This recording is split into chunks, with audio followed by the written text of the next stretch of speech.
وزیراعظم عمران خان نے ایک بہت ہی زبردست قدم اٹھایا ہے اور پاکستان کا نیا نقشہ جاری کر دیا ہے۔ اس نقشے میں ایک بہت ہی اہم ڈیولپمنٹ ہوئی ہے۔ اس کے مطابق انڈیا کے زیر انتظام مقبوضہ کشمیر، جو کہ کئی برسوں سے انڈیا کے انڈر آ رہا تھا اور پاکستان بھی اس کو انڈیا کے انڈر ہی شو کر رہا تھا، مگر آج پاکستان نے اس کو اپنے نقشے میں جاری کر دیا ہے اور مقبوضہ کشمیر، جس پر انڈیا کے مظالم جاری ہیں اور جہاں پر مسلمانوں پر کئی سالوں سے مظالم جاری ہیں، آج پاکستان نے اس کو اپنا حصہ ڈکلیئر کر دیا ہے اور آفیشیلی طور پر وزیر اعظم عمران خان نے اپنا پولیٹیکل ویژن جاری کیا ہے اور پاکستان کا نقشہ جاری کیا ہے، جس کے مطابق مقبوضہ کشمیر اب پاکستان کا حصہ ہے اور وہ دن دور نہیں جب مقبوضہ کشمیر آفیشیلی طور پر اور حقیقی طور پر پاکستان کا حصہ بن جائے گا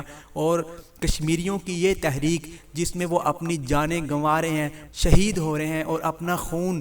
اس عظیم مقصد کے لیے قربان کر رہے ہیں، اب ان کا یہ مقصد پورا ہونے والا ہے اور ان کا خواب بھی اب شرمندہ تعبیر ہونے والا ہے۔ اور مقبوضہ کشمیر اس وقت، جس کو پاکستان کے وزیر اعظم عمران خان نے اپنے نقشے میں جاری کر دیا ہے، بہت جلد پاکستان کا حصہ بننے والا ہے۔